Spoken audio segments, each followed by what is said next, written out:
Everybody ready? Ashley, Gigi, you ready? Good. All right, count down. 3, 2, 1, action. Hello, my name is Jazz Johnson, and I'm a community organizer here in South Carolina. We are here tonight at the What's Next Town Hall here in Columbia, South Carolina. This town hall was created following the Million Man March that took place last week. A lot of folks want to know what's next, what does the community do, what actions do we take. Tonight we have an elite panel here to discuss just that. So quickly we're going to go through and we're going to have our panel introduce themselves and their initiatives.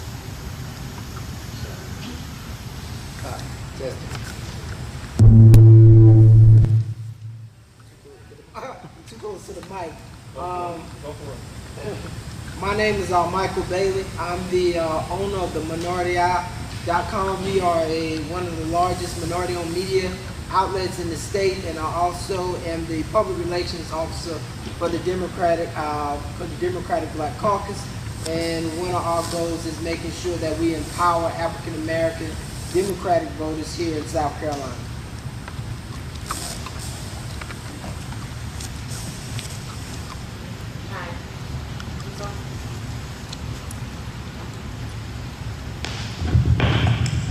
Hi, my name is call 502-595-2300 and demand that they arrest the murderers, the cops that killed Breonna Taylor.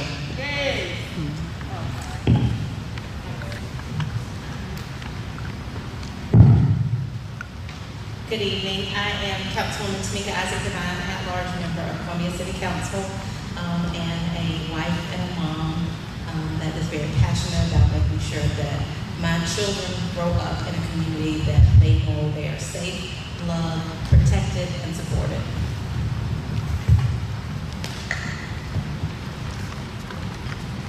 Thank you guys so much for being here. I think it's definitely a show to show that Columbia wants change and that we have the power to make that change happen.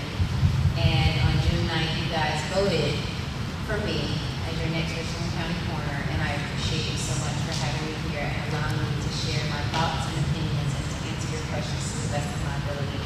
I am a local businesswoman and entrepreneur, but more importantly than anything else, I am a servant, and I'm here to serve all of you. Thank you. Hey, good evening, everybody. My name is Brandon Upson. I'm the founder and executive director of Amplify Action, a nonprofit that we started 15 days ago, focused on building Black power within our communities through voter engagement and voter mobilization. We're based in South Carolina, but we're operating in 8 states across the South. I'm a father of 3, a 3-year-old, 4-year-old, and a 5-year-old, and the work that I do, I know that impacts them. So I'm happy to be here, and I'm looking forward to answering any questions. Peace and blessings to everyone. My name is Lester Young. I am the organizer for Just Leadership USA, as well as the founder of the organization called Path to Redemption, a nonprofit organization that assists formerly incarcerated people and their transition back into the community. One of my duties here in South Carolina as a formerly incarcerated person is to amplify the concerns for those who are living with felony convictions, as well as amplify the concerns and the voices for those who are still incarcerated, and also create, encourage and create diversion programs for those inside of our community to prevent them from entering the prison system. I appreciate you guys for inviting me.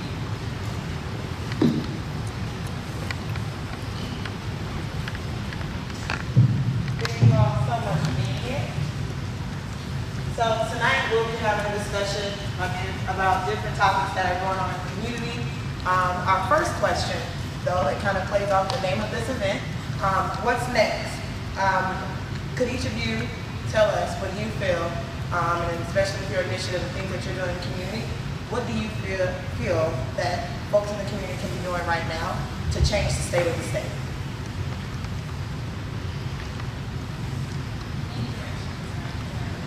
We can start with Lester. I appreciate that question. It's a loaded question for me. I have several things I believe that we can do to better enlighten people in this society, not in this society, but Columbia, the state of South Carolina, is that we need to better understand what it means to be formally incarcerated in our state. What does it mean to be an individual trapped in a community feeling like they do not have any other result but to commit crime?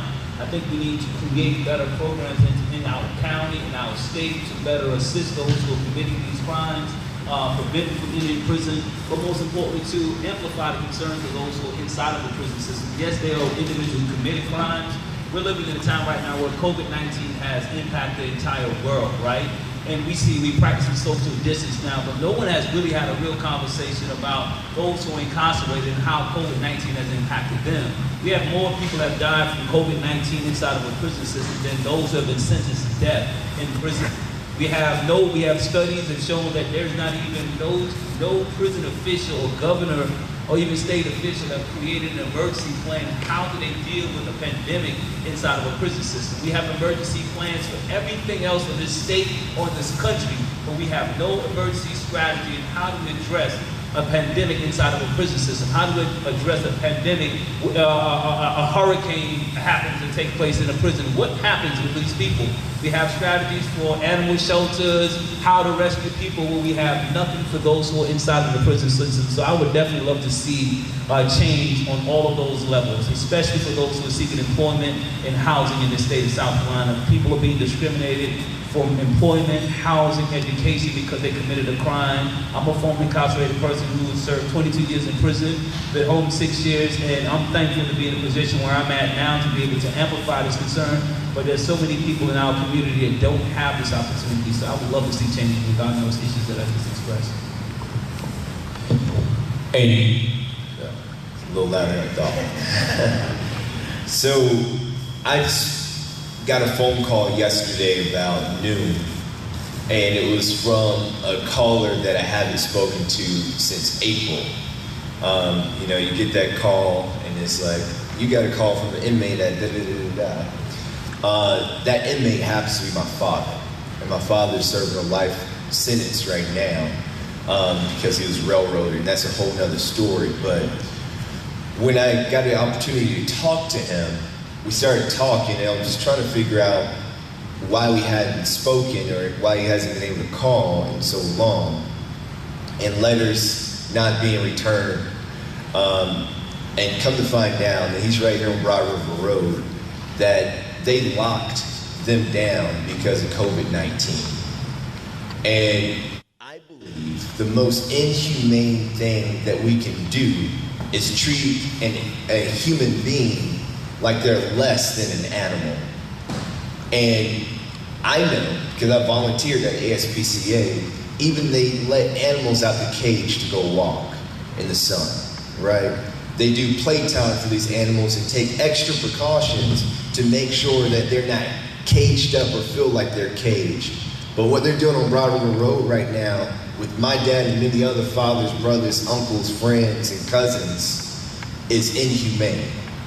He's telling me that, you know, he's lost 30 pounds since April because they haven't been able to go to the cafeteria. All the cold food that they're serving, there's been 115 inmates that's had COVID-19, 111 officers, and yet they are literally on confinement to where they're not even coming out of their cells for an hour a day. So, brother, the work that Brother Lester is doing right here, it impacts my family directly. So I want to give him all the blessings and all the positive energy and everything I can. I hope y'all do the same, because it's not just the folks who are in prison or in jail, it's the families as well and the communities. So talking about what we can do next, I truly believe that we find ourselves in the position that we're in right now is because we lack political power. Oh, I thought you stopped me. Okay, yeah, it's because we lack political power. And the folks who are elected, who have quote-unquote political power that look like us, the system is set up to where they are afforded a certain degree of power, but I know some of the most important black elected officials in this country who still have to go talk to an old white man or old white woman before they make a move.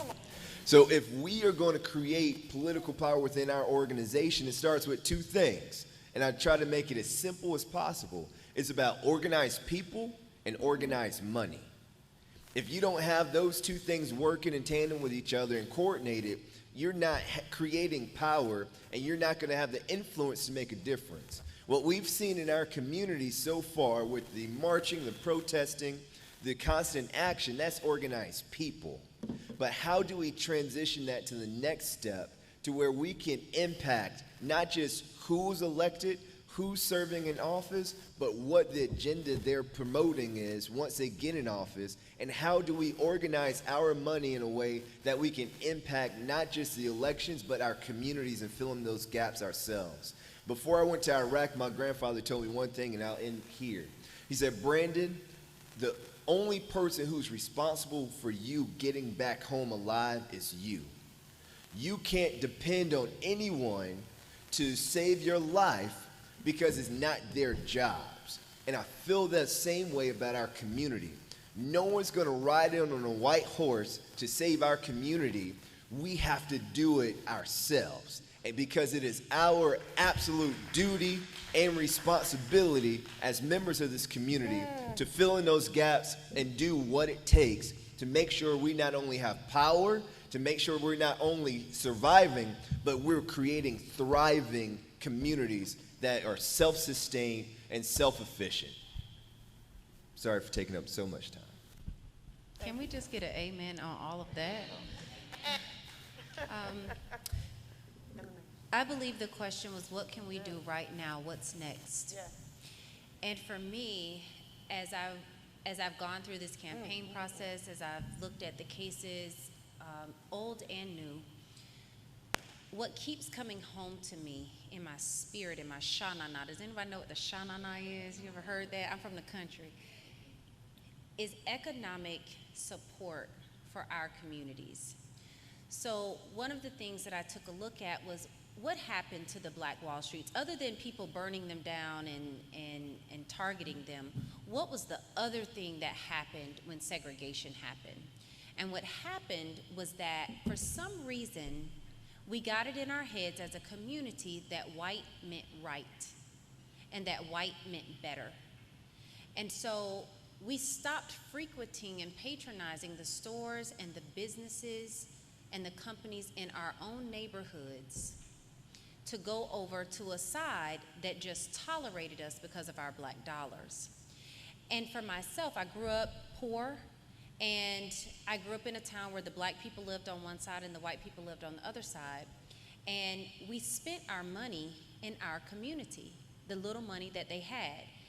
And so for me right now, the what can I do next, because I can't fight all the fights. I'll leave that to my beautiful colleague, Tanae, to fight. She fight everybody fight, and I love it. But I can only fight the healthcare fight, and I can fight the community fight. When Lester talks about his experience being incarcerated, I provide medical care to inmates in jail.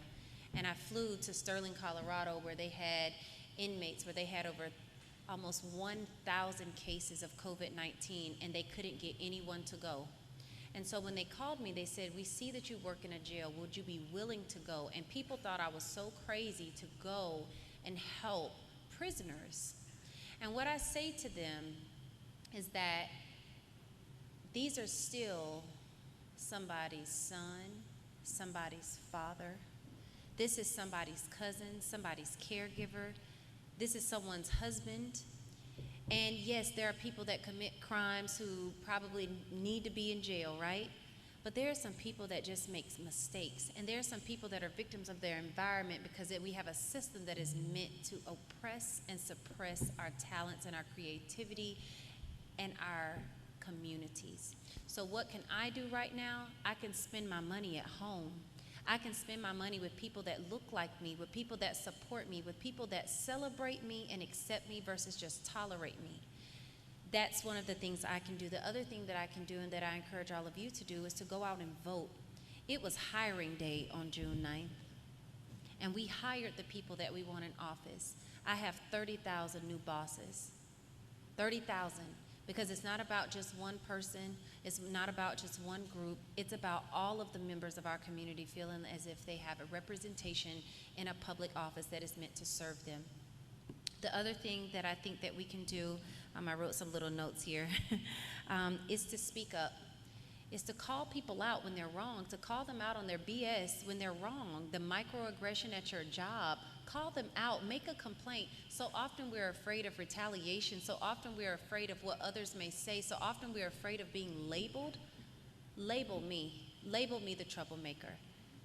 Because now is the best time to speak out. You have the right, you have the support right now to speak out against all the Karens, against all the Bobs, against all the people who call the police or talk about you behind your back or say mean things or in the meeting, degrade you and dehumanize you at work. You have the power and the support. So speak up, vote, and spend your money where it counts in our community.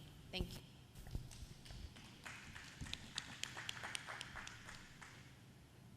Okay, so forgive me for being redundant a little bit, but I've wrote down a couple things. Number one, we need to be educated about the issues, and it's okay to ask questions. One of the things that I find is we are quick to hear something and then and not ask and push back and say, well, why did this happen, or what was that about?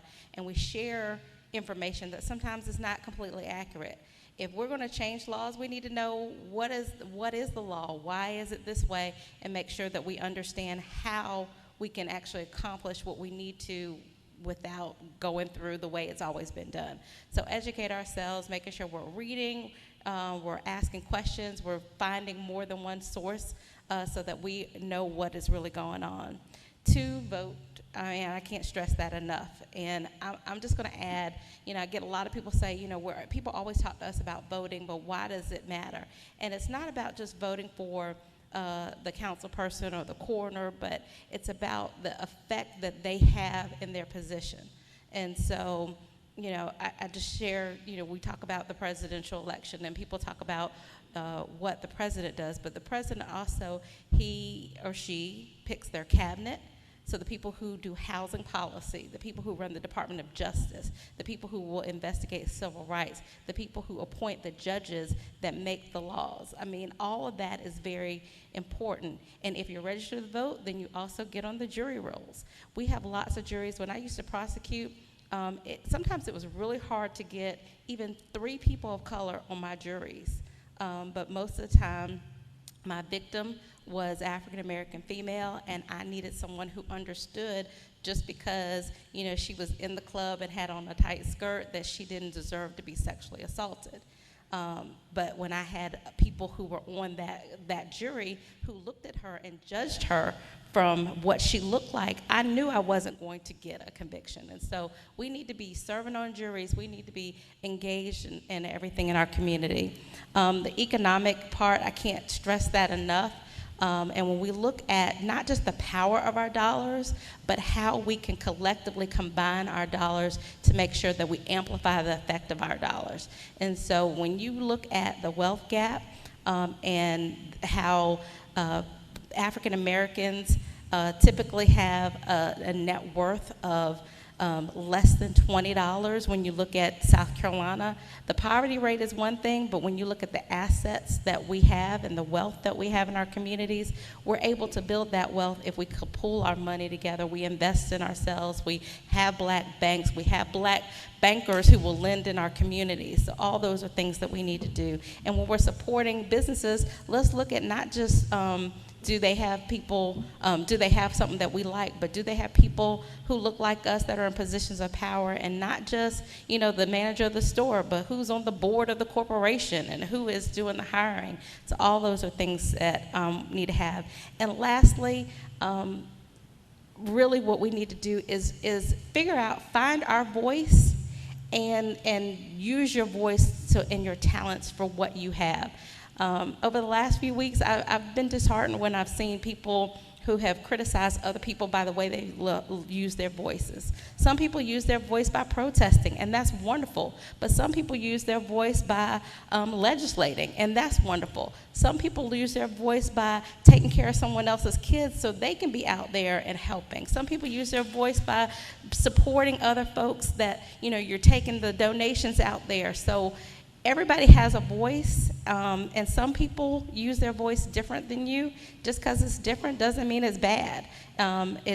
Everybody has their own way, and so figure out what your voice is. Don't try and be in someone else's lane. You might see, Tanae and be like, oh man, she's out there, she's doing this, she's doing that, but that's her talent, that's her skill. Applaud her, let her do that. But if that's not what you do, don't be out there saying, well, I got to do what she's doing because that's what, people are expecting. No, whatever God gave you to do, that's what your talent is. And your talent might be writing a poem or giving some encouragement or pushing somebody. But find what that voice is to you, be authentic to it, and then use it in the way that's powerful for you, and you will make a difference.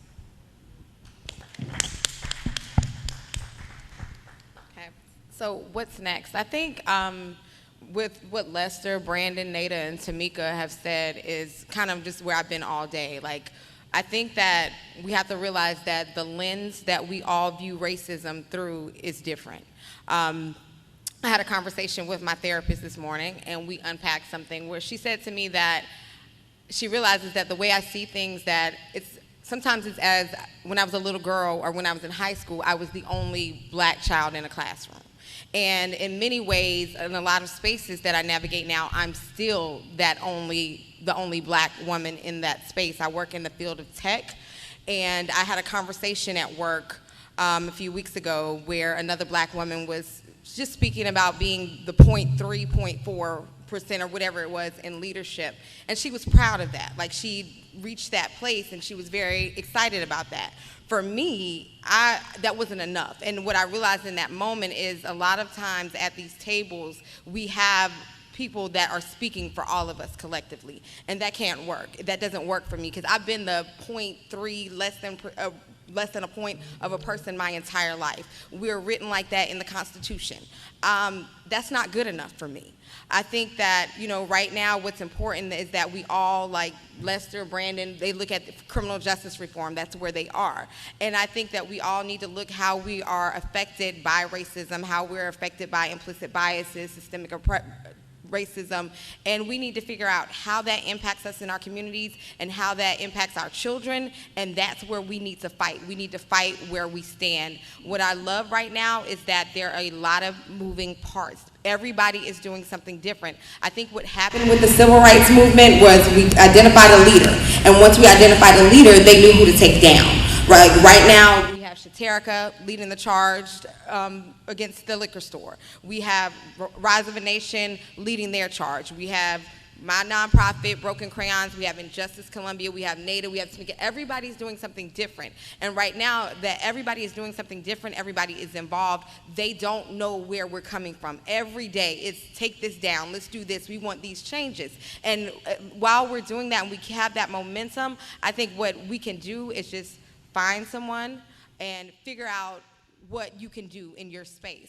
And you don't necessarily need to find someone to tell you what to do. If you see an area or a deficit in your community, what you need to do is figure out how to fix it. Reach out to somebody. How can I fix that? Who can I contact to get me help with that? How can I amplify and lift this issue? And just stay the course and do the work, and just not wait on somebody to give you a directive and tell you what to do. Because often I have people ask me, and I'm like, go ahead, I'll take your lead, because I don't need to be in charge. I don't need to be a leader. Just tell me where I need to be, and I have no problem being there. Tell me what I need to do to support you, and as long as we do that and we continue to work together, I think that we're at a point right now where we can get real change. Like the momentum, we just can't let it die right now. We have to stay the course. We have to keep our foot on their necks, and that's everybody's necks. That's our elected officials. That's from top down, from local, the school boards, the McMasters, and the Trumps. That's everybody. Like, everybody is accountable.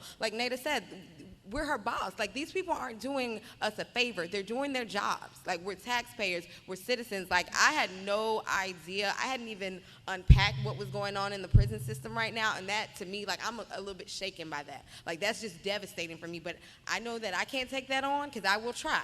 But we have to figure out how to support them. You know, like, what do you need? How can I support you? How can I have this resource that I have? And like what Nada said about what's happening on your jobs. People think I fight in the streets. I fight 10 times harder at work because that's who has the power. I work for the largest tech company in the world, and I hold them to it. They have the ability. I was told the other day in a response to an email that change won't happen overnight. You're a $2 trillion company. You can make change happen overnight if that's what you want to do. Like, you have all of the resources, all of the access, and all of the opportunity. You just have to be loud. They're sick of me, and they're going to continue to be sick of me. Like, they'll be sick of me until I'm in USA Today with the open letter. Like, but that's what you have to do, because if you don't, like, we're just going to be suppressed. I think that so too often, like, we get in these places and we feel like we've arrived and we're so grateful to be there. No, like, there has to be more. Like, this can't be it. I can't continue to fight. I have a 15-year-old daughter. When I was at the State House the other day, my daughter stood in the same place with me. I was 16 years old when the NAACP boycott started of South Carolina, fighting to get that flag down. I was there then, and I was 31 when it finally came down. I don't want my grandchildren fighting the same battles that I've been fighting. I'm not going for that.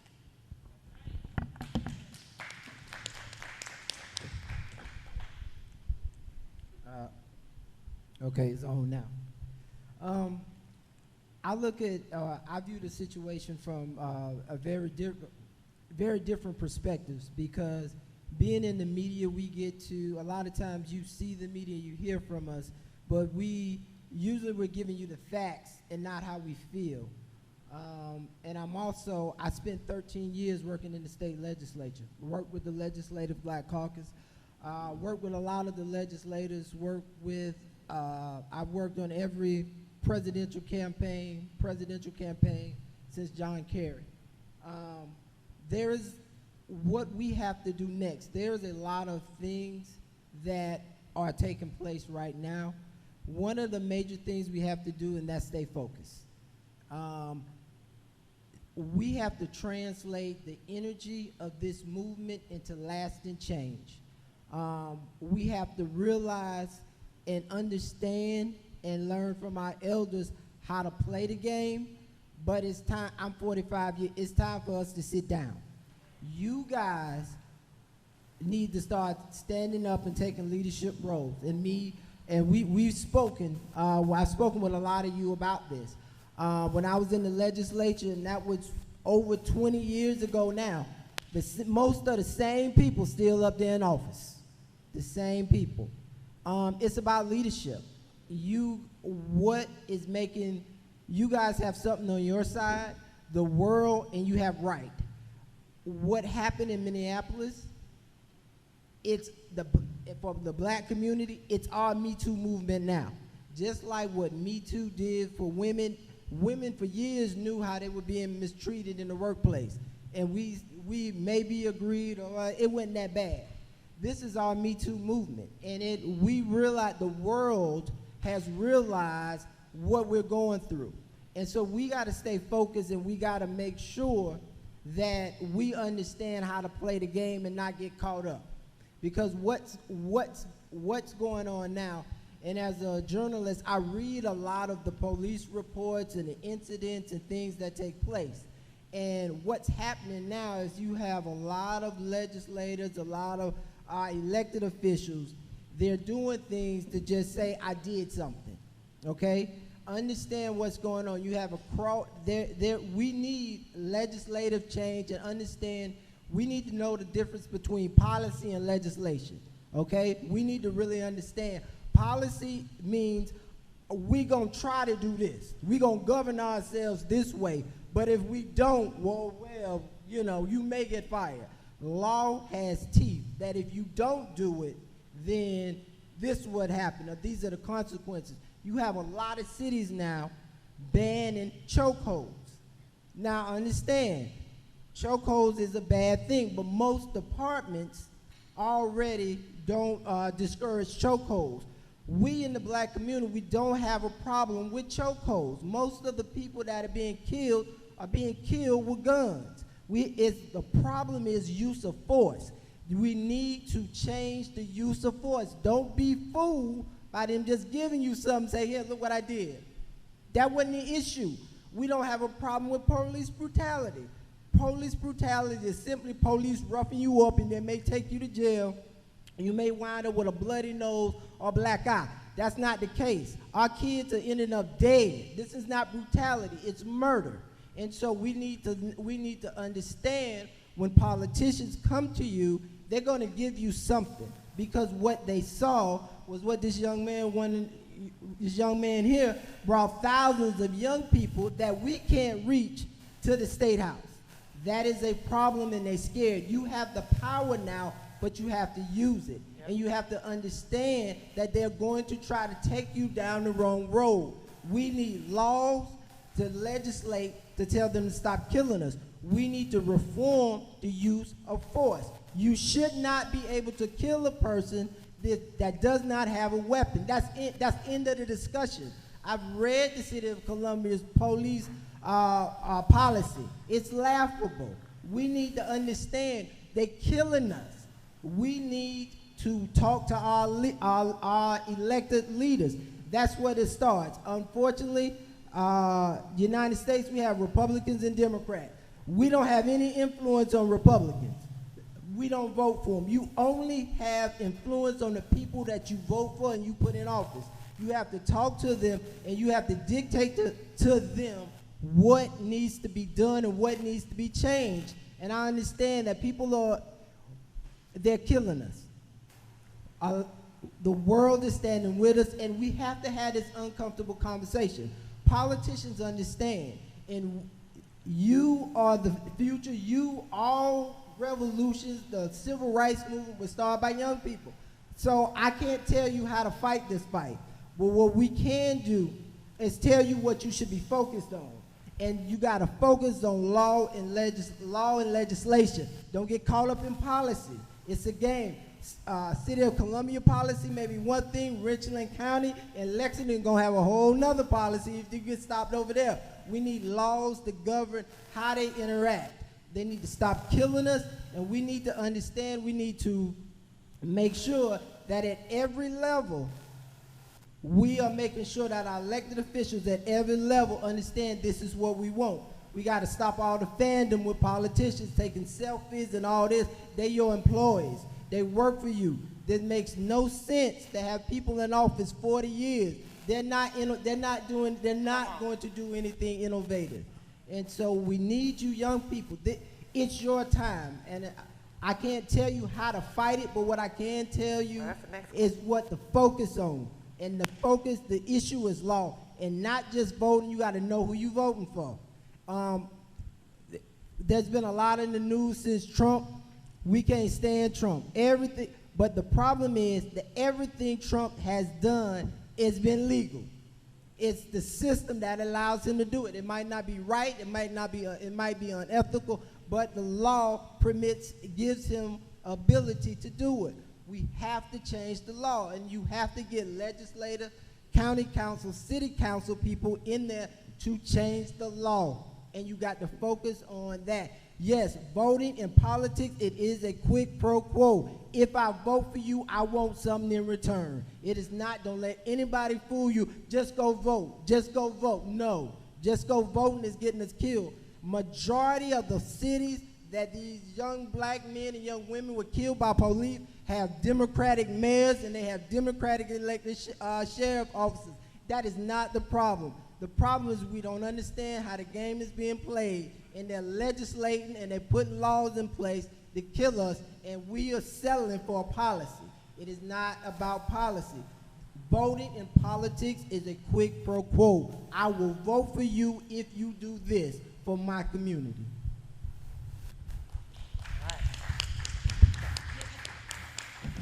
One quick thing, Michael. I do think that one thing that you said about an elected official not being responsible for you if you didn't vote for them. My congressman is Joe Wilson.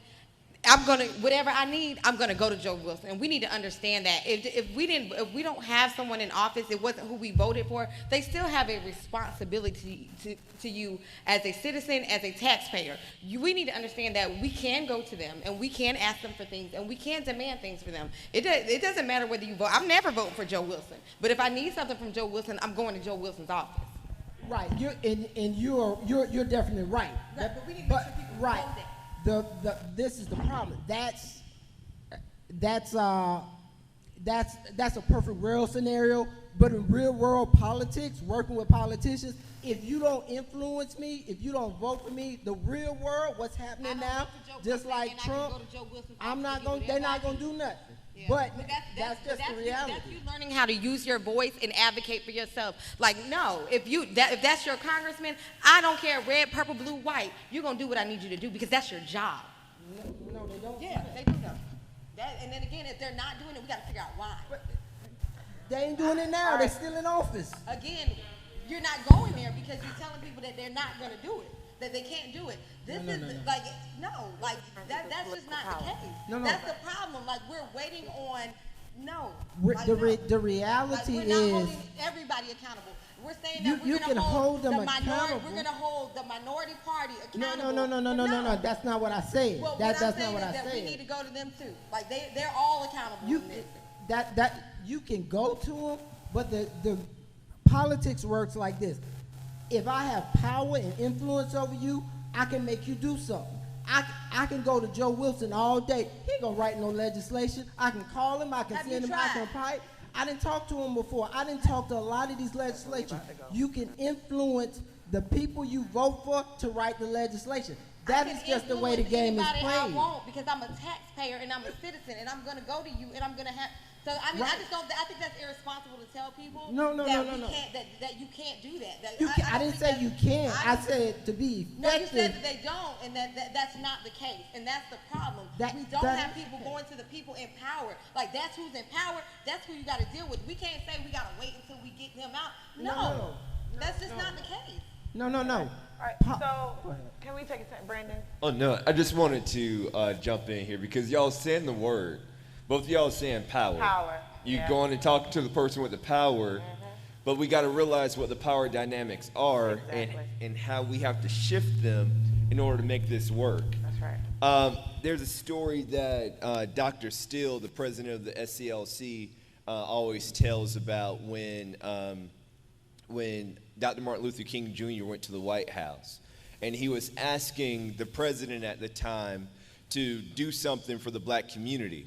And the president said, Reverend King, I would love to do it, but you have to make me do it.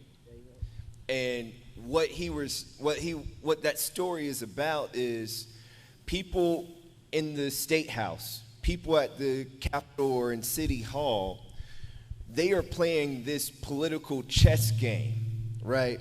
And we've seen this happen where people play politics with our lives.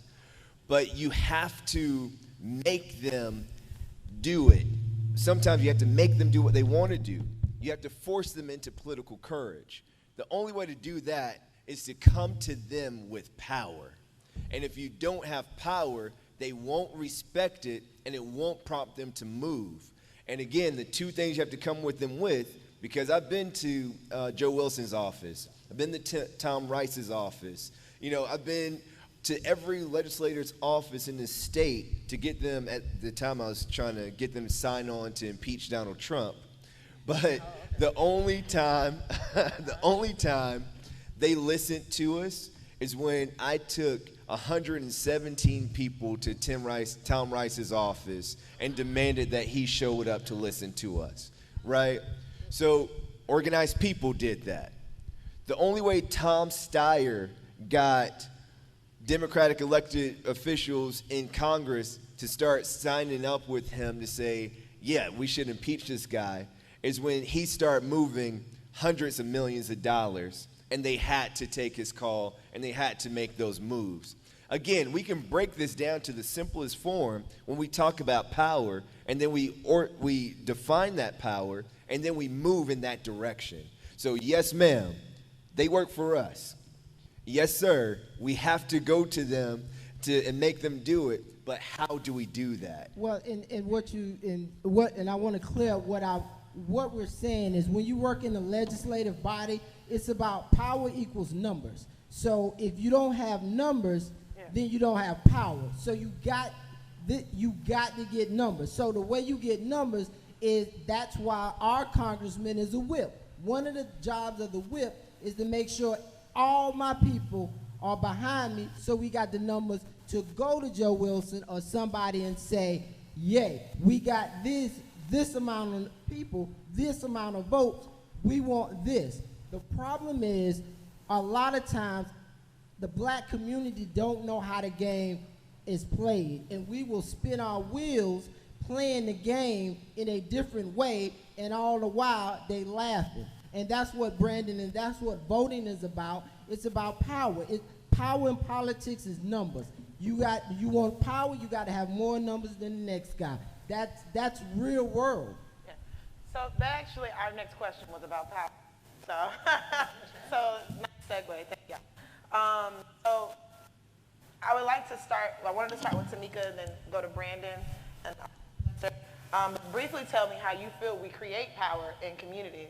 I could go on and on, but y'all are a panel. So, and what does that look like, and like, how do we go to the next step? How do we, as the folks on this panel, as organizers in this room, how do we empower our communities?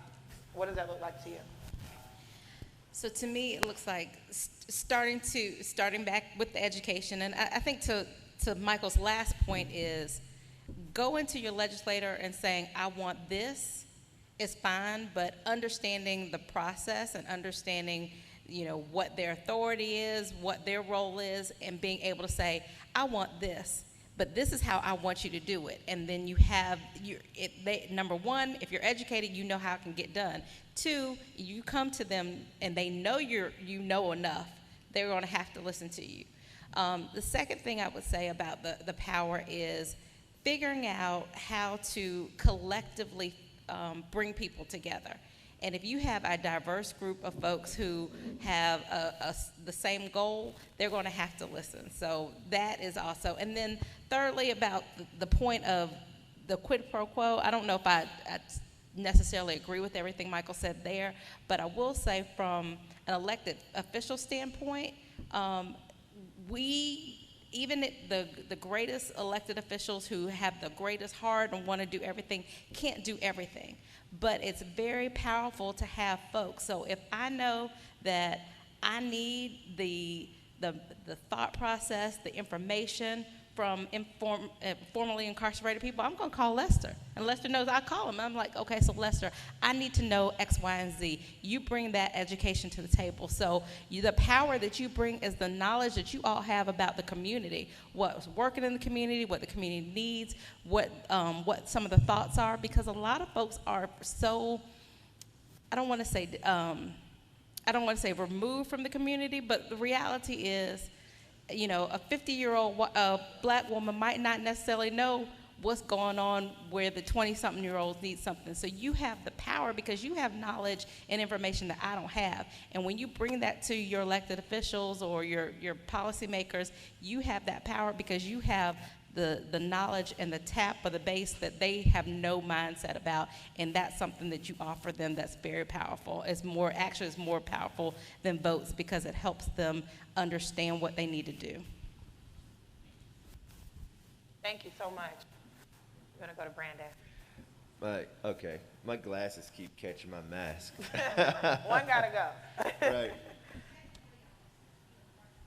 Technically, but everybody breathing in this direction. I got kids to go back home to. Amen. But I agree with everything that I want to say Madam Mayor has said. But when we talk about creating power, right, and I defined this already, but what do we do? And this might be a little unpopular, I know that we want to run our organizations like the Knights of the Round Table, where nobody is above the other. But at some point, we have to say, this is the leader of this group, and we have to make that decision, and then follow the leader, right? Everyone has their input, but we move together. If we have 10 people with 10 ideas going in 10 different directions, I believe there's a good book that says a house divided will never stand, right? I was reading The Art of War today, and even Sun Tzu said, if you want to defeat an army that's bigger than yours, divide them up, right? So the best way for us to divide is to have 10 people going in 10 directions and no one's coordinating with the other. In saying that, I do agree that we all have lanes. So Mike has his lane in press. Let's give Mike all the support we need to make sure that he is amplifying our message through the press, because he's on our side. He comes from our community. He can write the story in a way that tells our side and is not one-sided, right? Brother Lester over here, he's in this lane with our returning citizens, right? Our elected officials are in their lane. And tech, I'm going to talk to you after this because I got some tech questions and need some help. But when we find out our lane, we organize in that lane and we run like hell to get as big, as strong, as knowledgeable as possible so that we can do the most that we absolutely can in that lane. We can't run in 10 different lanes because we only got 2 feet and they're connected to one body.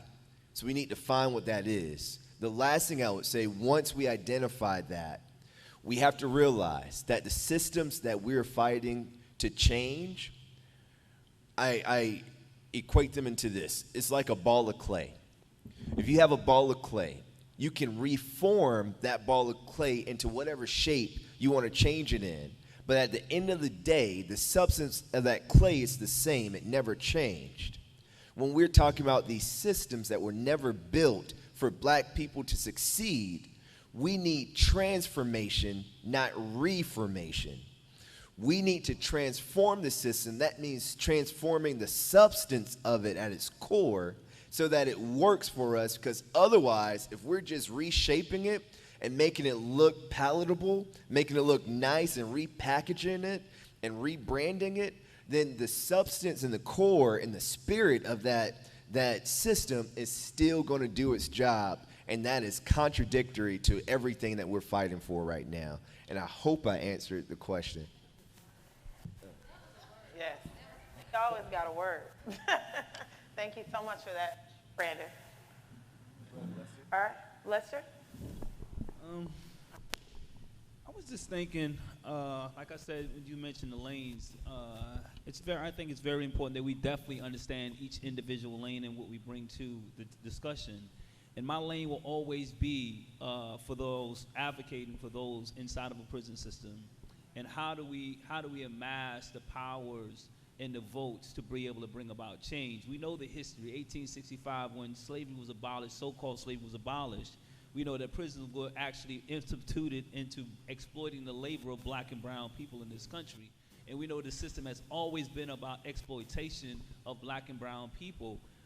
From convict leasing to the black codes to just everything that they can do to exploit us. And it's never been about how do we help these people heal.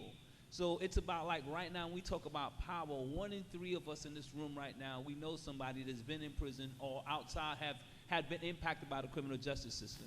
You're connected to that. So it's about how do you use your voice to bring about change for your loved one and for your community.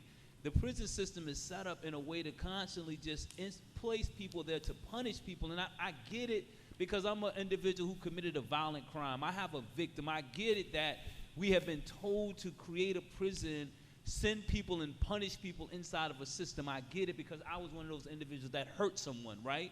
But it's like we never understand how step back from that and try to figure out how do we help these people heal? How do we help someone who's been impacted by the crime heal and one who committed a crime heal? We're not talking about that. So it's like, being that I understand these things, I use my voice and I ask others to use your voice to vote and have a conversation about how do we help our community heal.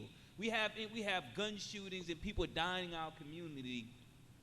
And all we hear is lock them up, send them to prison for 10, 20 years. But we never hear, how do we help that mother heal from a loss of her loved one? How does that community, what funds are put in place to help that family go through counseling, to help restore some sense of peace and help them process the trauma? How do we help the individual who's sitting in prison at 17 years old who committed a violent crime such as murder? How do we help him or her heal from that trauma so that when they're released from prison, they're not released with the same trauma and come back to a community that is not going to receive them but continues to ostracize them out of the community? So each of us in here, we have a voice. And I think that because prison have been this bad word, or prisoners, and it's an invisible world. Because only thing we see is that when people are locked up, we see them escorted into the back room and go to a prison, and we never see them no more. We ride by the prisons on Broad River every day, but most of us never think about these 85% of these people going to come home to our community. What do we have in place to help these people? Because if we don't have anything to help them, then guess what happens? The cycle will continue. So I believe our power have to be used, and how do we help bring this awareness? How do we help people heal in our community? We come from trauma. We're talking about from trauma from slavery to 2020. We're still processing trauma. How do we heal as a community? How do we get the funds into these low-income communities that are being traumatized? I think about how a young kid in certain communities here in Columbia see murder. They saw somebody got shot in their neighborhood, right? They saw it last week. Tomorrow they'll see it again. And all we say is arrest the person who did it. But we never say, how do we help this young man who's 7 years old have now normalized murder? How do we help him heal? Because if we don't help him heal, he'll grow up to become what? A person that will actually carry out a crime because what? He believes that it's normal. So utilize our power. Stop walking around this problem. I call it the ostrich syndrome. Ostrich, when they see something that they fear, they bury their heads in the sand and expect for it to disappear. And that's how some of us are approaching problems in our community. We're burying our heads in the sand because we're afraid to address some of the tough issues. So I would just say use your power to try to bring about healing in our black communities, because we're definitely hurting and we're wounded and we need to be healed. Thank you. Thank y'all so much. So the next question came from Johnny Cordero, who had to leave. But he wants, and this is actually a really good point, but we keep the word power without defining it. And I know when I started organizing, especially in communities of color, I was told that, the word power is not a dirty word. Also, power is actually a good word depending on how you use it. So if each one of you could define what power is. Lester just did. He did a great job of it's not my fault you jumped. Yeah, like to define what power is. I believe what brother just mentioned, power to me is collective organizing. That's right. I believe collective organizing, educating those who you organize, educating them about what the issues are, and I think that's divine power for me. And I just find it before, but I'll use an example. Councilwoman Neal, Shatirika, right? I don't want to mess up her first name. Yeah, Shatirika, right? That's an example of power. Someone did something to her that was illegal, immoral, and wrong. She organized people to get him, bring him to justice, and now she's organizing black dollars so that not another cent is spent in that establishment. That's power to me, right? And I'll just use that as a very recent example, but there's many, many others.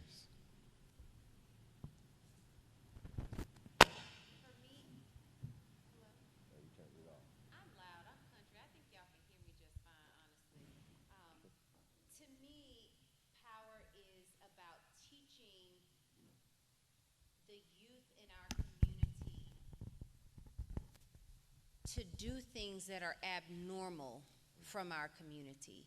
When we saw Venus and Serena Williams with their braids and their beads get on a tennis court, that was abnormal in our community. When we saw Tiger Woods hold a golf club, that was abnormal in our community for the sports that they chose. but we're always teaching our kids how to play sports or how to do hair or how to have a cleaning business. We're not teaching them how to do things that are abnormal in our community, like STEM programs, and teaching little girls and little boys to code computers, like Tanae, who works for a $2 trillion company. We're not teaching our youth to be entrepreneurs in a sense that I don't want you to own the hair salon. I want you to own the company that supplies the hair salon that then builds up our community. I want to teach our kids that we don't have to be new age slaves to music and to hair, but we can be new age bosses when it comes to coding and math and science. I want to teach little girls that grew up in situations like mine that you can be a scientist. I don't have just one college degree. I want to teach them that they can have 4 just like me. So to me, power is in education, and it is in exposure to the things that are abnormal in the area that you're coming from. For me, I would define power as the ability to influence and impact. So to the original question, power can be good or bad. So you got to figure out, how are you going to influence and impact? If it's going to be positive or is it going to be negative? Power for me is not taking no for yes. I think right now we're hearing a lot of conversations around how we can do things and what has to happen in order for things to happen. But what we're seeing right now is when you apply pressure, then you see what your power is. Like, we're seeing laws that are changed overnight, policies that are changed overnight. It's not waiting until election time to vote for someone that can change these policies. It's what's happening right now is when you apply pressure, when you don't take no for yes. Like, why can't you do it now? You know, why can't this happen? And we're seeing that those things can happen now. We've got no-knock laws, warrants laws being changed, like statues being coming down, state flags being changed, the names of states being changed. Like, if you apply pressure and you don't take no for yes, the first person is going to always tell you no. Don't take that no. Like, no, I never take no for yes. I hound the mess out of people. And that, to me, that's power. Like, making people understand, like, if it's righteous and it's just, don't let it go. I think it's a lot. Power entails a lot, but for the sake of conversation, let's just say political power. And I would define political power as the ability to gather and garner resources and money, money, and defend your communities. In politics, it's an old saying, politics is power. And so to gain power, we need to be able to gain the resources and things we need to survive and defend our community. And we have, in the quest for power, we have to be honest with ourselves and ask ourselves, as we as a community have the resources and all the things we need for our community, and can we defend our community? And that's the question. And if you say, yeah, we can, then we got power. If you say, no, we can't, and we're working on it, then that means we need to be organized. And to gain power in politics, you need organized votes and organized money, and I think Brandon already mentioned that. Awesome. Thank you so much for those answers, you guys. And so now we're going to open the floor for questions.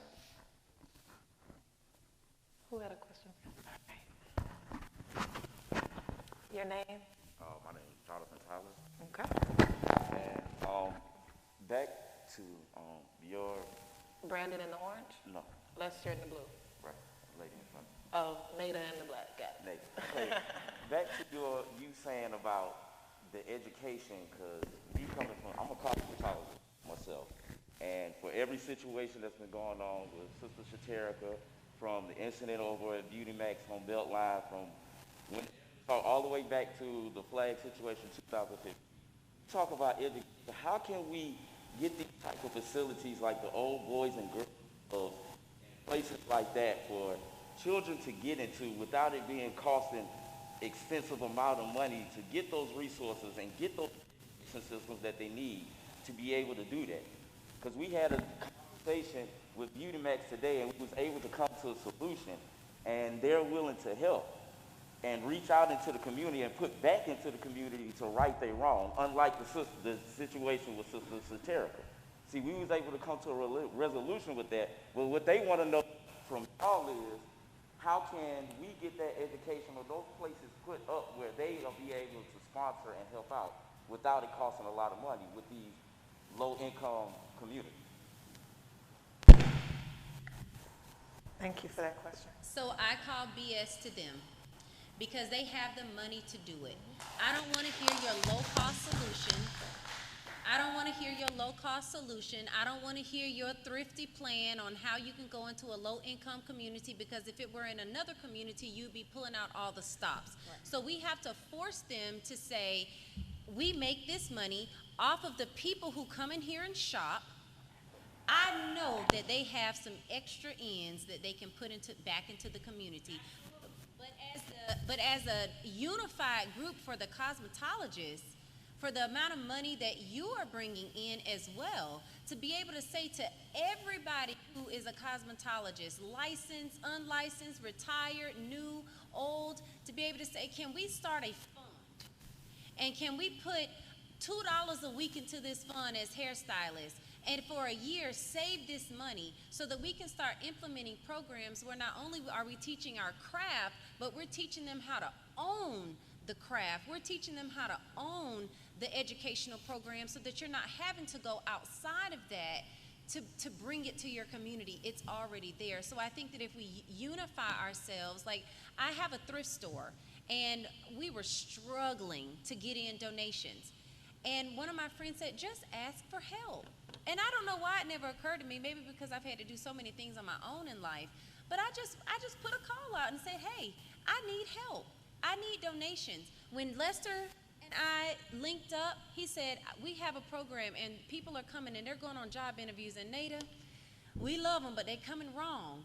Let me find something to help you. And we took over 5,000 pieces of clothing to Lester's thing. I didn't need my name on it. I didn't need anything. I just needed a letter saying that we donated.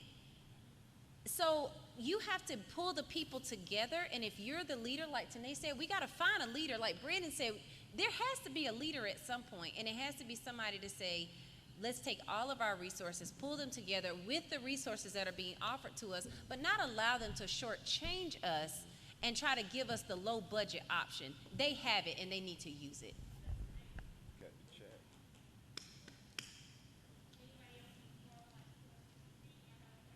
Anyone else have a question? We can go right back into. All right. What's his name in the blue? Lester Young. Lester. In Florida, they had the voting right for felons overturned by the judge that recent last month, I believe. Is that something that you all are working on here in Florida? Well, in Florida, they're struggling, not struggling, but fighting for voter restoration, Amendment 4 in Florida. Florida is one of those states, one of the states that prevents those who, once they complete their parole or probation, to vote. So this organization, I know the individuals in the organization, Desmond Mean and others, are fighting to get their rights restored. The judge they voted Amendment 4 to be a law, and then the judge or the governor of that county says that, hey, you guys have fines and fees that you have to pay. So they understand that that's just part of the trickery that is constantly being used to keep the black votes from being influenced in the politics in Florida. But here in South Carolina, once you complete parole or probation, you have the right to vote.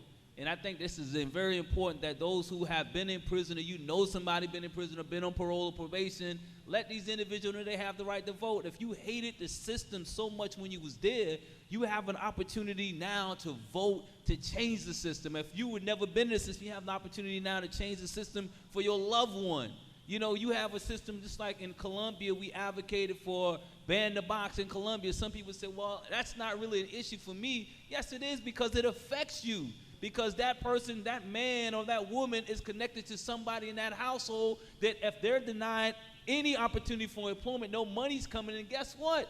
That situation continue to be a dire situation that leads to crime all over again. So again, just understand that in Florida, they're not right now having the right to vote in certain parts of Florida, but right now in South Carolina, every individual who have been off of probation or parole have a right to vote, so you exercise it. Me, I'm on a lifetime parole. I will never be able to vote right now in South Carolina, but that does not prevent me from advocating for it. So I ask anyone with a felony conviction, if you are no longer on probation or parole, vote for me. I'm going to put the work in, vote for me. You know, that's just what it is. We got to use our voice, brother. Jasmine, can I add something? So when Lester said that, that just brought up another thought. So I know I keep talking a lot about kind of education, but we need to understand the system and how it affects all of us, and be able to look globally at situations. So I'm gonna share, like I got an email from a lady a couple weeks ago or so. She had a litany of issues with the city. I mean, she just like listed all these things, but finally towards the end, she said that the city hired her baby's daddy, and he doesn't pay child support, and she didn't think that we should have him working for the city. And so I explained to her, first of all, that I'm proud that we have Ban the Box. We were in practice doing it, but now it is policy, so we need to make sure that everybody has that. But what is wrong with making sure that ex-offenders have an opportunity as they transition back into society? And this lady was looking at it personally for her. He did me wrong, and I don't think he should have a job. And globally, first of all, I was like, well, you should be happy he has a job, so maybe now he will pay your child support. But the reality is we should be advocating for everybody to have an opportunity. And I think people look so just very tunnel vision on how this personally affects me as opposed to how does it affect our community as a whole. And it is positive for us to make sure that people have jobs, that they have good paying jobs, that they have quality, affordable places to live. I can't tell you, and Lester has heard me talk about this a lot, I can't tell you how many times we have a debate about affordable housing and people want to come out and say, well, we don't want that in our community. Why not? It is good. I personally know a lot of people right now. We always talk about our healthcare workers, our teachers, and we support them.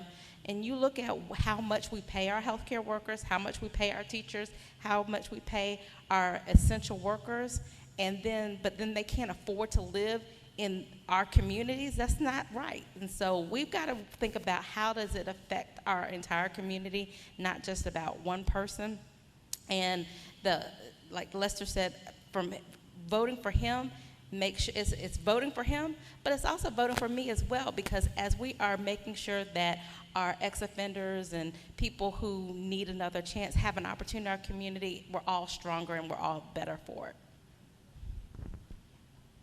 Awesome. Thank you so much. So really quickly, I wanted to not clear up, but just bring some clarity around when we're using the word education and talking about with communities. We say you need to be educated on this, educated. I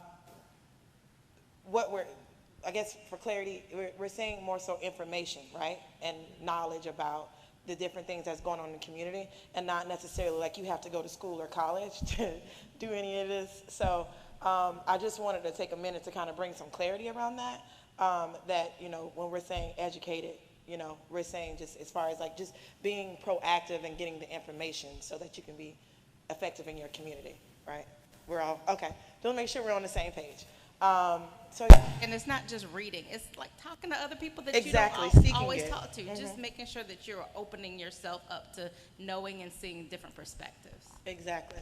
Can I add something to the education piece, because Please. I'm really passionate about this. When I talk about information and education sharing, I am not talking about people like me and you. I'm talking about the people who don't have internet at their house because the company won't take the fiber out that far. I'm talking about going door to door and into the neighborhoods and where they play basketball and where they go to church and where they go to the convenience store, and meeting them where they are. the people who aren't like me and you, who maybe haven't been exposed to people like Tamika Isaac Devine or people like Michael Bailey, or who maybe don't know what publications to read. I'm talking about meeting people where they are. And so when this young man asked me that question, that's what I mean when I talk about education. You and I, we have cell phones, we have computers, we got iPads, we probably have several of each. I'm talking about meeting people where they are and going into the prison like I've done. I had to create a whole COVID-19 plan. Nobody wanted to come in. I literally am probably getting paid $5 a day to go out to the prison to check on the COVID-19 patients every single day. And you want to know what they said to me? You're the first person to even tell me why I'm on lockdown, because they have them locked up over there too. They got 3 and 4 people in a room sleeping on the floor. We'll talk about that later. But my point is, you have to meet people where they are and not where you think they should be. That's right. I 100% agree with you. Thank you so much for that, bringing that clarity. Does anyone else have anything else for that? All right, awesome. So does anyone in the audience have any other questions? All right, so we'll take 1 or 2 more. 2 more questions, and then we have some questions about criminal justice reform. I came in late, I apologize, but I wanted to know what are we doing about technology in the different communities. I'm an IT person, I do computers, anything electronics, but what are we doing to get that into our communities where we might not have the funds to advocate, but what are we doing to make sure that they can get access to all that technology? What I can say that I personally am doing is, again, I have access to a company that has the resources to help. And what that looks like for me is demanding that they take care of, because what we're seeing a lot right now is every company in America is putting out a statement about how they're supporting the Black community. My argument with that is you have to support your Black employees first. You know, you never asked me what I needed, what my community needed. I know for a fact that 75% of South Carolina doesn't have broadband access. I know for a fact that when our kids went home for COVID, that a lot of them don't have the tech they need to be competitive, to not fall behind.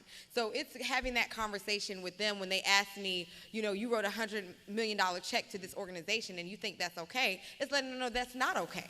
You know, like, that's not what I need. That's not what my community needs. So having those conversations and putting those plans together to show them how, and we all need to do that for our employers, for the companies where we shop.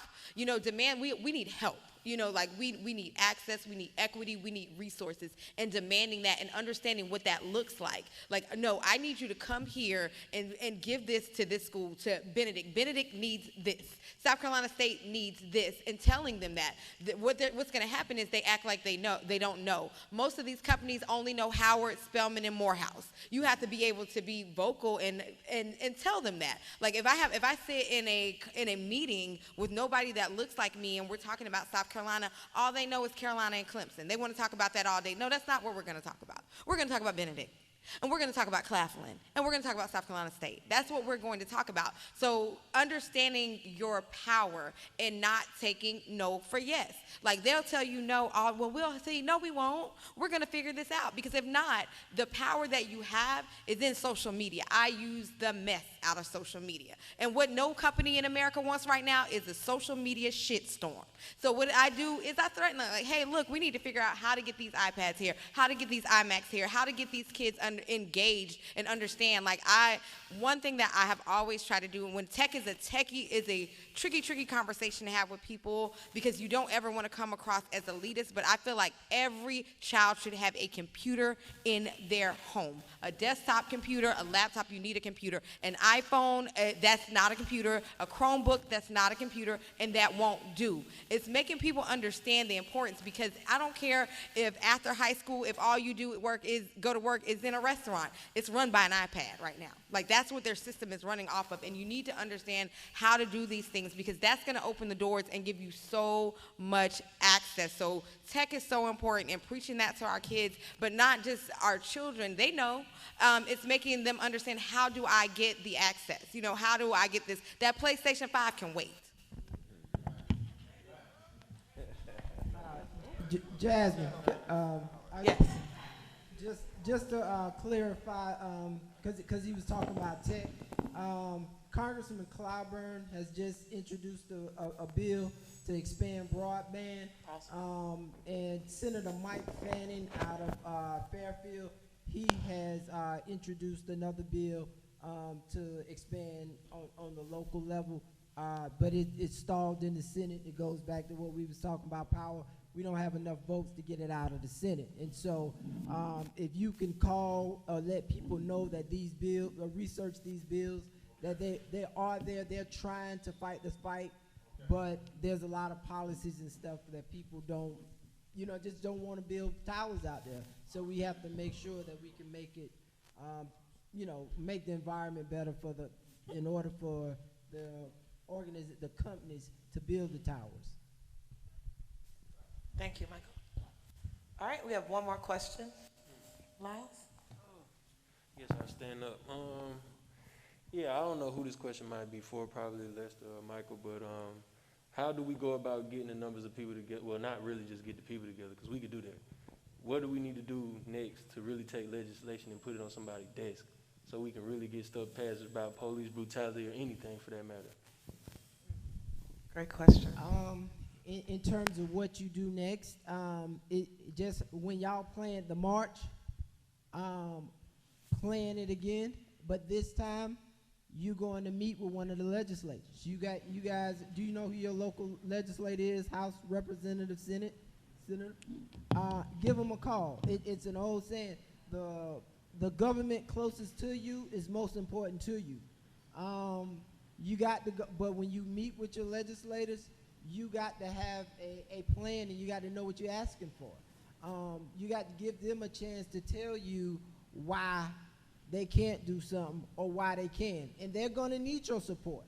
They're going to need you to donate to the campaign. They're going to need you to get people out to vote. And they may tell you, it's a bill in place, or I got a bill, but it's not moving.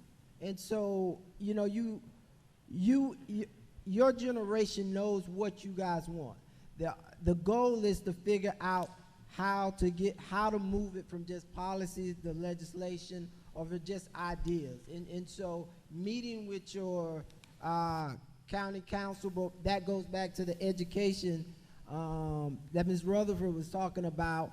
You got to know who to go to, because county council might not be the person you need in city council, so you got to know which area of government governs the particular laws.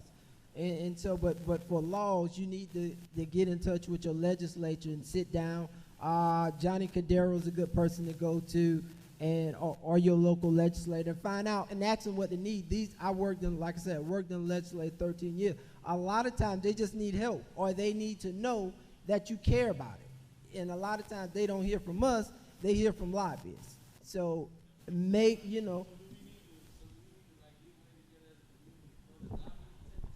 Well, no, you don't need to fund the lobby, but you need to do what the lobbyists do. Because the lobbyists have power, but they have power because they're organized and they have money. But when you say if you can get 3,000 people at the State House, if you get 3,000 signatures to call your legislator, that's power. That's just, the votes is just as good as money. But you have to go to them, and you have to know what you want. Because, they're going to do what they're politicians. Politicians are going to do, they're here to serve everybody. There are limited resources. So you have to let them know what your need is, because they don't know if this side of town has said, well, we need a park. This is what we need a dog park. Okay, this side of town is the side that's talking to them. They don't know you guys need a street light. They don't know you guys need more police patrol in your area. So it's about resources and making sure those resources are allocated to where they need to go. I wanted to say something too, right quick. What I've learned. Excuse me, sis. You got something? Tanae was gonna go, and then let's. So, your legislators live in your community. They should know. Before you go to meet with anyone, you need to go on the SC Legislative website and look at what they've been doing the entire time that they've been in office. If they haven't introduced any substantive legislation, I'm not saying whether it's been passed, I'm saying, have they done the work already? Have they been trying to get things accomplished? If they have not, there's nothing to talk about. What you need to do is organize, find somebody, and get them out. Because they've been sitting there and they haven't been doing nothing for 10, 20, 30, 40 years. It's no need to go in there and talk to these same old people about the same old thing that have been sitting there in those seats doing absolutely nothing for you. We aren't advocating for new issues right now.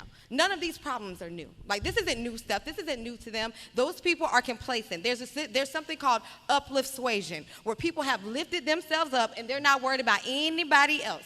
Those people don't want all skin folk and kin folk. No. Just look and see the work that they have done. When you're out here and you're in the community and you're doing the work, look and see who's alongside you, who's actually out there doing the work with you. And I'm not saying that I'm talking about the people, have they tried? Have they tried to do this for you and been shut down? That's one thing. But if they've been sitting there and they haven't been doing anything but just sitting at the table, kick the table over. I just wanted to add to that. I think one of the things that I've found to be very helpful for me is that not just going and asking and telling, but learning how to write laws, learning how to write the policies, learning whatever you want, learning how to put it in a law form, create the law yourself, create the law yourself, but study what the laws are and draft up your legislation for yourself. Because when you go and ask for something, they're going to dice it up. You asking them to provide something for you by you just verbally expressing it, but you don't have anything on paper to show this is according to this particular code of law, et cetera, this is what I want. So learn how to write legislation. Find a group of us right now, all of us have certain skill sets that we create. Like one thing I told with Ban the Box, right?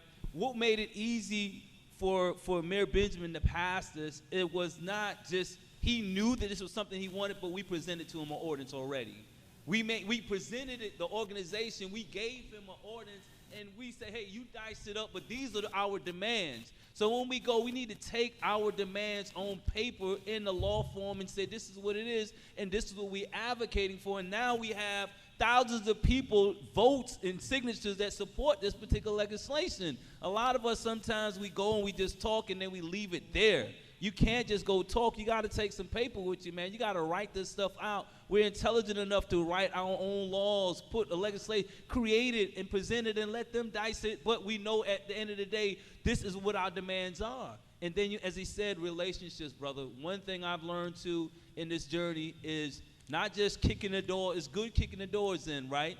But at the end of the day, there's going to have to be a relationship building with someone. They have to understand who you are. Build that relationship. Again, you have yours. This is how we're going to walk through this together, because I have the numbers that support this.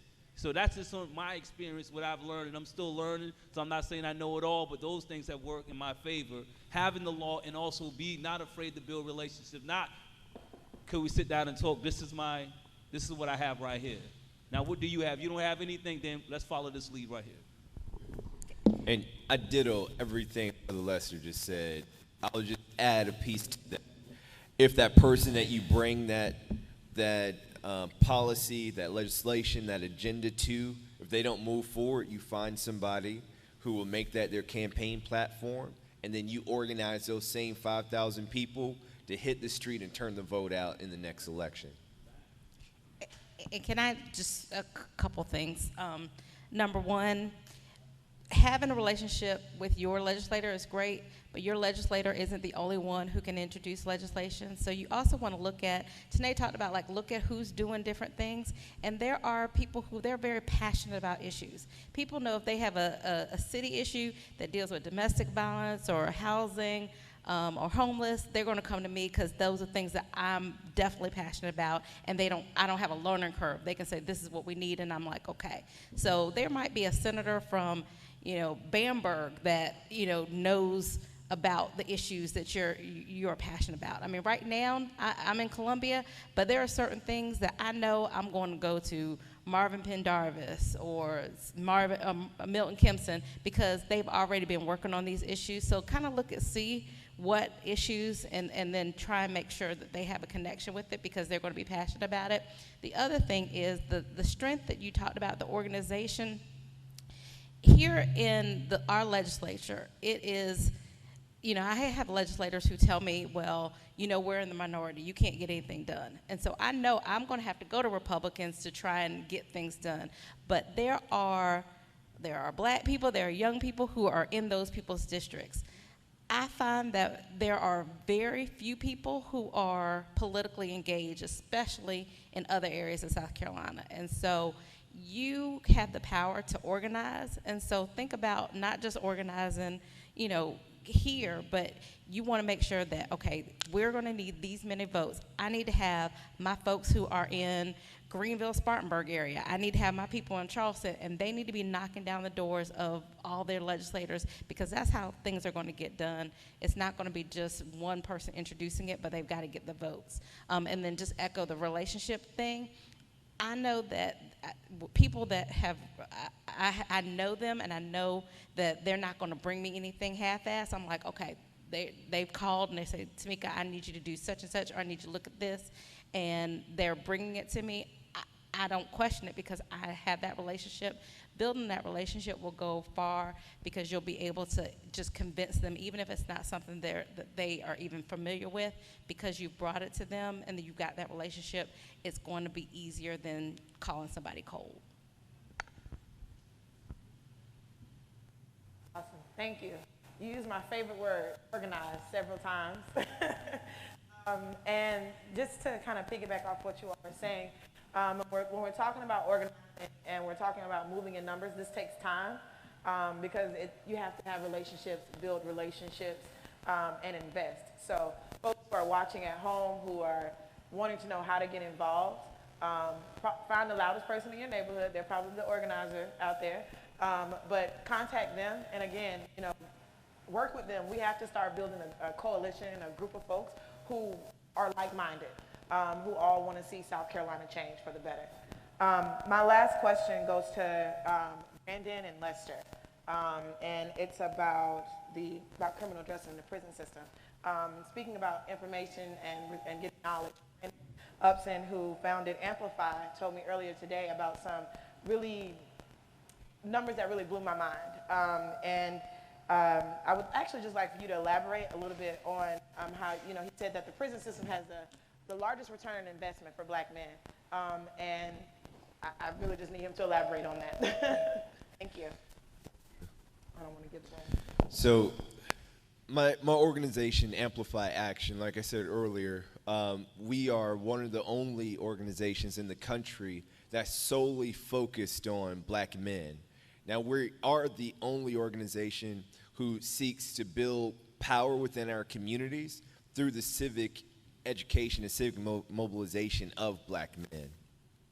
What we see ourselves and our direct competition is, like, my lofty goal is for our organization to engage black men better than any other organization in the world.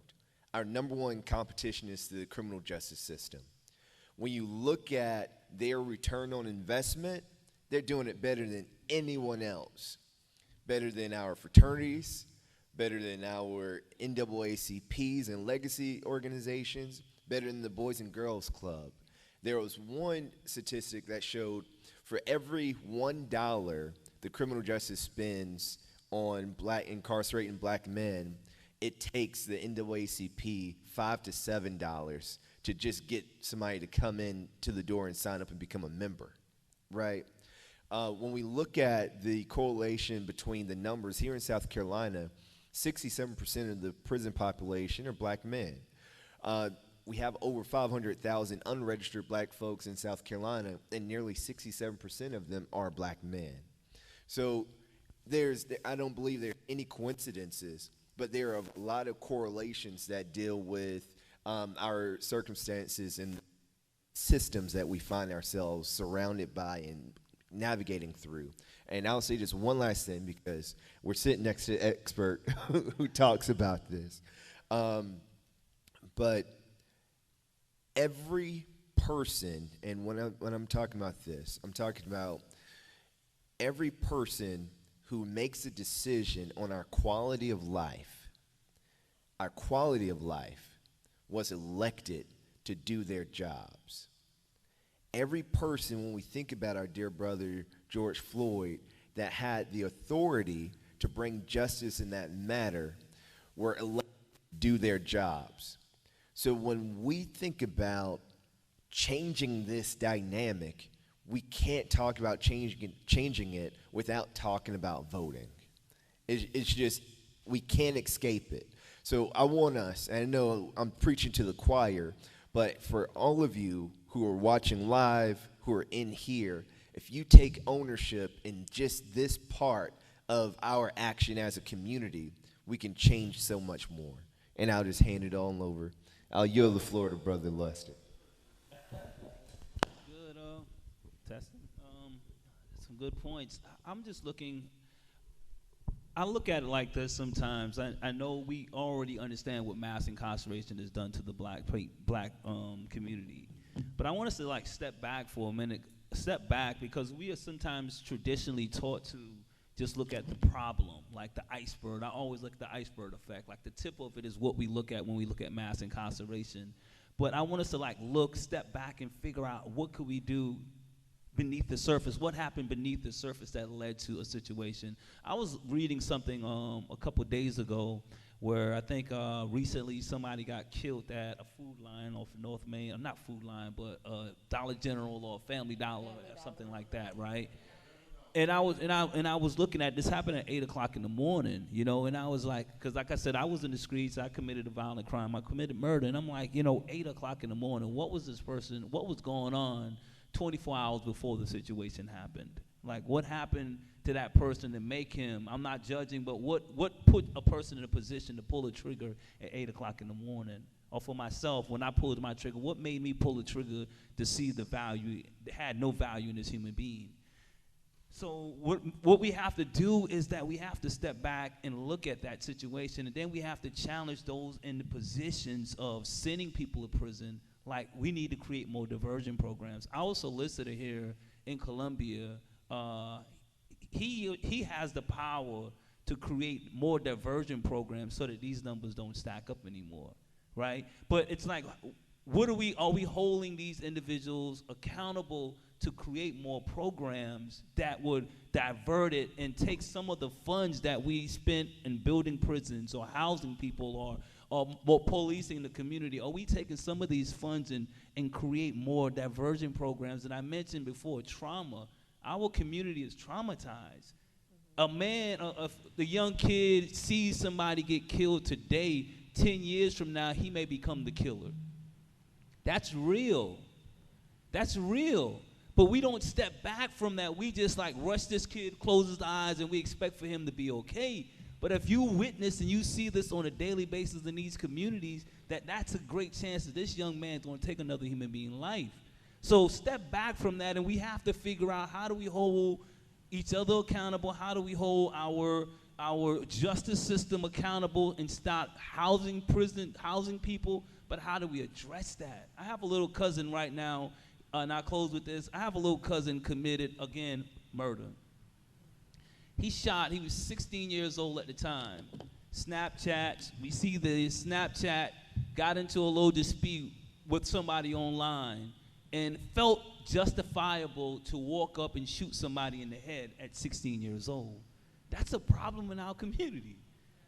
We have to figure that out, because we already know that it's a system that is going to continue to house us. But what we as a collective body of people, what can we continue to do to help create more programs, more educational programs, more training to help it? We know 2.3 million people are in prison.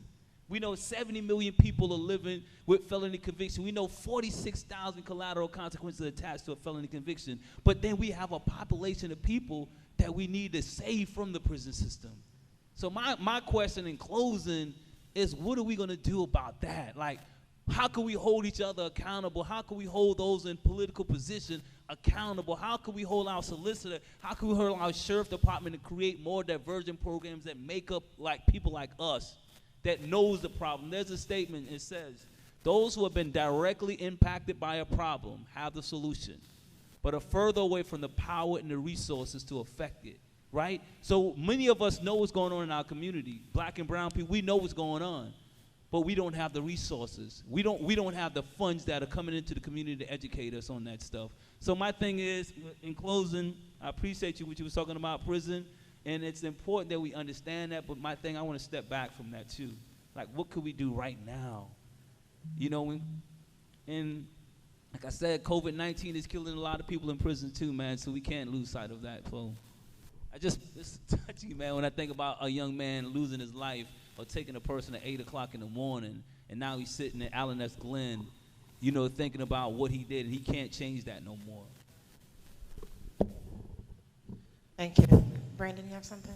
Yeah, and just, I hate to come behind Lester, but just one point that I want us to realize, and I'm going to use an example for an office that I'm consulting right now. Down in Charleston, South Carolina, a friend of mine is running to be coroner. I know we have the next coroner-elect here, but I don't know about the Richland County budget, but down in Charleston, the coroner's office budget is $2.5 million. The coroner has the authority to appoint 10 deputy coroners in Charleston, and I don't know if that's comparable, much less. So, but here's what we're doing. So the party, when I say the party, the Democratic Party selected this white guy to run for coroner, and my friend decided to run, and we won with 70% of the vote. So now what that does is change how this $2.5 million is allocated. That office right now is 100% white. 100%. And it's been that way for almost a decade. And all of the people who work in that office are friends. And I dare to say sorority sisters, right? So now what we are able to do just by one election is to change the courses of 10 people's careers and how $2.5 million is invested in our community through preventative education measures, right? And we're going to ask for more because we need to go into our community. That's something the coroner is able to do. The coroner's job doesn't stop when you're dead. Their job is to take the lessons from the dead to impact the living. So that's just one example, and I can give you more, but this is how these elections make a huge difference. Like, think about it. How many of y'all know a black person who's in charge of a $1 million budget, right? Or at least a $3 million budget, and what they would do with it if they had it, and their hearts are in the right place. That's what we're looking at, and that's what we can do with these elections.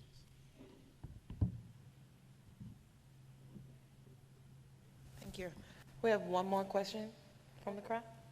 I'm the last question. Ooh, what I don't need to do is fall. My name's Jordan. I'm just so grateful for you guys being willing to share your heart, share your story. The last couple of years, I've been able to work with kids at the Department of Juvenile Justice, and what I've learned is that the Department of Juvenile Justice is one of the weakest or strongest systems in keeping minority communities down.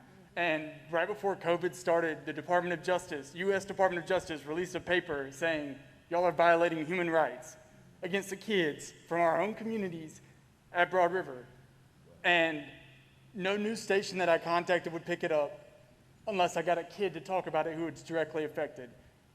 How do we as a community come together and speak up for the kids who back there who are business leaders, they just had the wrong product, who are really smart at school but don't have all the access to books because we're not providing the system the system is failing these kids.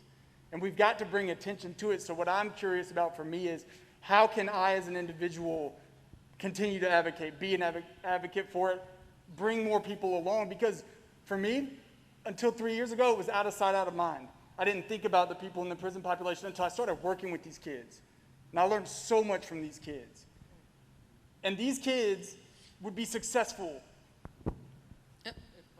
if it wasn't for this stuff, and I'll end on this, we have laws right now in South Carolina where it's judge by judge based on how you get a sentence for some of these kids. Some of these kids get fixed sentences, some of them get conditional sentences, and I'll let you read between the lines on who gets what and how that kind of goes. It's a foundational issue from our country's inception. So what do we as a community do to shed light on the problems, help support the system that is in place, whether it's deconstructing it, reconstructing it? What do we do as community members for that, in that sphere? Thank you. Tanae? I mean, I personally think you reach out to people in the community that, first of all, let me just be transparent. I'm an alumni of RNE and MMI. Like, I spent time in DJJ as a child. The school to prison pipeline is real. I was a very, very, very smart child that asked questions and didn't listen and didn't sit, because children learn differently. And so once we understand how children learn and how children think and stop criminalizing them for being kids, especially children that look like black children, because what I learned from the school system that I was matriculated in is that black children aren't allowed to just be kids. Boys can't be boys. Like, the stuff that other people get away, we don't get away with. So again, it's something that I haven't even thought about in a long time, because again, you didn't know until you were there. So reach out to somebody. I'll be glad to connect with you to lift it, because I know people who have children that have been to GJJ. Not unfortunately, but fortunately, my daughter hasn't experienced that path, because I was able to advocate for her in schools and actually teaching us how to do things for our children, to advocate for our children, get those IEP plans in place so that they can't go to DJJ like other parents are doing, because that's what they're doing. And that's why they're not getting expelled from school, and they're not being suspended, and they're not going to ISS the way that our children are. Like, that is just so disturbing for me, but I know exactly what you're talking about, because I've been there, and I know what that looks like. So I would advise you to just reach out to me. And again, I take on every cause, and I'm down for it. Thank you so much.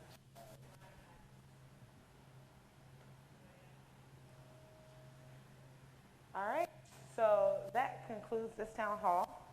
I would like to thank everyone on our panel tonight. Really quickly, we would like to go through so that you all can give your contact information. If you have any opportunities for volunteering or anything like that, we would like you to share that information. Let's start with Mr. Bailey. You can find me on Facebook at theminorityi.com. You can look me up. I'll give you my number if you need my number. Like I said, I'm also the public relations officer for the Democratic Black Caucus. So if you have any issues pertaining to politics and organizing or anything of that nature, feel free to reach out to us on Facebook as well. My number is 803-238-7121. And we're here to help. We had a great discussion tonight, and I thank you guys. But it goes back to what I said earlier. There is a energy in this movement, and the goal is for you guys to find out where you want to direct that energy to, and find out what your issues are, and make sure that your issues are brought to the table and forefront. And it breaks my heart to hear all the stories that Lester spoke about and Brandon spoke about, that it lets us know that we have a problem in our community with criminal justice. And we all know that, but once again, if there's ever was a time that we could change it, it's now. But a lot of that is going to be up to you guys to help direct us, and so we can all figure out how we're going to get it done.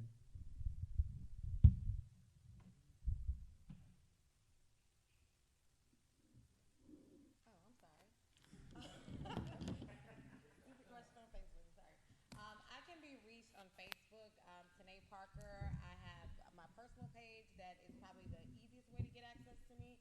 I have my nonprofit Broken Crayons SC page you can access, reach me at. There's also injusticecolumbia.org that will be launching soon. If I can get a free minute, if they can stop killing us and calling us the N-word, we can work on that. You can reach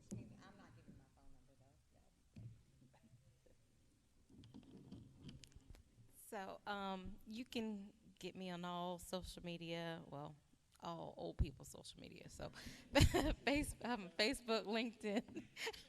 I have done one TikTok. My 9-year-old convinced me, but yeah.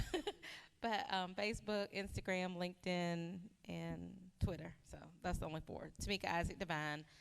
You also can go to the city's website, which is columbiasc.net, and there you can just click on my picture and you can send me an email, and it has my phone number and address. And then about opportunities, I'm always open, I guess, after COVID or even in COVID, we might do a modified version, but I'm always open to interns or people who want to shadow me or just want to come and see how city council works, because most people want to understand the process, but unless you like go and really see it, you don't really know. And I'm always open. I've had interns every single year who have helped me with developing policy. So I would be happy if anybody wants to reach out to me. I will say if you reach out to me on social media, inbox me and say, hey, I was at this thing, because I get a lot and I don't get to respond to all of them unless I know that there's somebody I have to connect with. You guys can find me on, I am on LinkedIn actually. Nada Rutherford. I have a difficult name to spell, Naida. Your phone will try to make it Nadia, but it's just not true. It's Nada Rutherford. And if you can't remember my name, just put in corner and it'll probably come up right now. So if you want to volunteer for our campaign, we're always looking for volunteers. If you want to connect, we do a homeless giveaway project that will start back in August. We do clothing and apparel. We do apparel and toiletry donations. We have the thrift boutique, where we're always looking for volunteers to help with donations and things like that. So if you want to be involved and you don't know how, we do offer ways for you to at least start doing something. We have people that have started with us just literally organizing the shirts in small, medium, large, extra large, and they connect with someone else who's doing something else, and they're like, oh, well, I can come help you with this. So it's a great way to connect. With the COVID-19 going on, you must wear your mask and you must have on gloves when you come into the store, because we have to protect people, and I cannot, as a healthcare worker that sees patients every day, ask you to come in and not protect yourself. So if you want to connect, Nada Rutherford, and my largest following is on Instagram at Styled by Nada, STYLEDBYNAIDA, or you can just put in Rutherford 4 Corner, and it's the number 4 .com, and you can volunteer on the website rutherford4corner.com/donate or /volunteer, whichever you prefer. We're still campaigning. And I can be found, my organization, Amplify Action, can be found on across every social media platform at Amp Our Vote. Our website is also ampourvote.com. On there, you'll find different opportunities. We're about to launch our internship program. We're on the site. You can register to vote. You can register. You can also share it so other people can register. In the first 12 days of our launch, we registered over 1,000 black men. So we're looking to triple that number over the next 2 weeks. Need your help to do it. We can't do it alone. Also, we're not running a campaign, but it takes money to do this. Like I said, our number one competition is the criminal justice system. They spend $1, we got to spend 10. So if you would donate $10, that will help us be able to reach more black men and get them involved in the civic process. But again, how do you donate? At ampourvote.com. And and on all our social media, there's a link that you can go donate. $10 goes a long way. Thank you. Again, please, I appreciate this opportunity, and hopefully we leave out of here. For those who have opportunity to hear our voices tonight, hopefully you get inspired to want to be a part of something. Don't let this moment pass without getting involved. You can find me on social media on just Facebook. You can go to Lester Young on Facebook. yeah, just go to Facebook and hit me up on Facebook, and then we can go from there. Because I got so many other handles, but just hit me up on Facebook and let's communicate. And for those who are physically present, I have some sign-up sheets if you want to get involved, you want to stay connected with me and see how we can continue to push this needle with criminal justice in our particular counties and states across South Carolina. Just please sign up right here. But you can go to Less Than Young and find me on Facebook. Peace.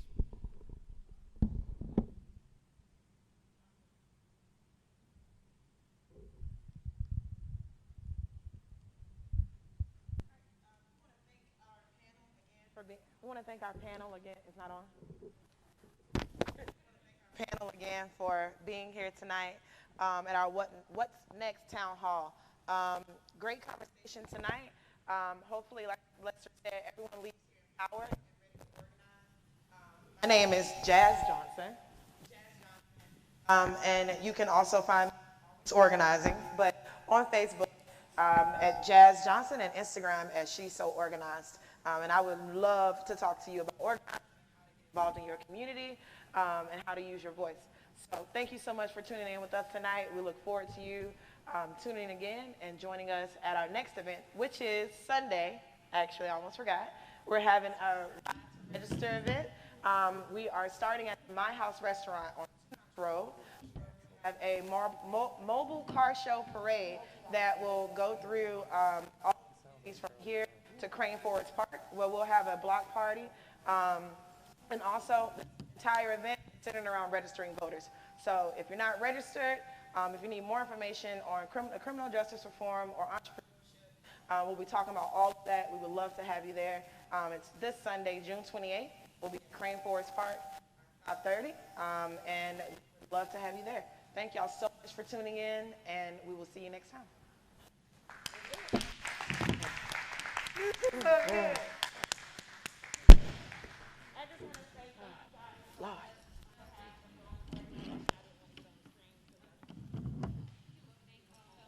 But we're so thankful that all of you guys responded to my messages super quick. Because it's necessary and it's needed. I swear to you. I think I ran into a maybe some people watching this we're gonna make sure that you guys have volunteers and everything.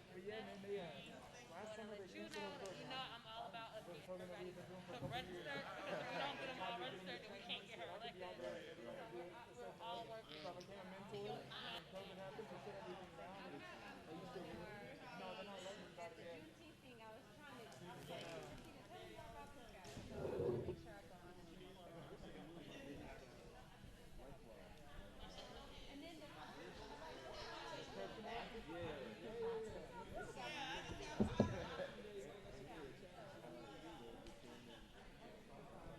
yeah, I love it. And you know that right now they've got a juvenile justice reform bill on the floor in the state house, but then COVID stuff they stopped right there.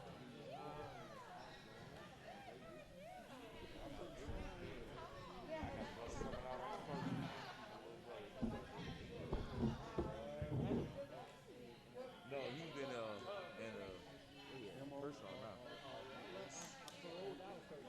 I love Allendale.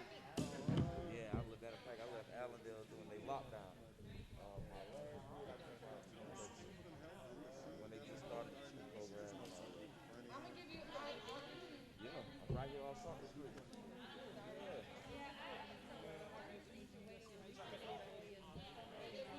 Yeah.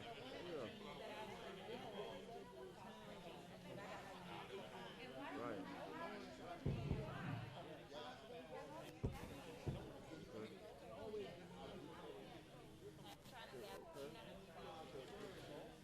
Yeah, man. Me, $700 per. Yeah, me and Jerome, man. What we say, man? We the boots on the ground for y'all. You know what I'm saying? So wherever y'all need, so. We're doing it at the hospital. Yeah.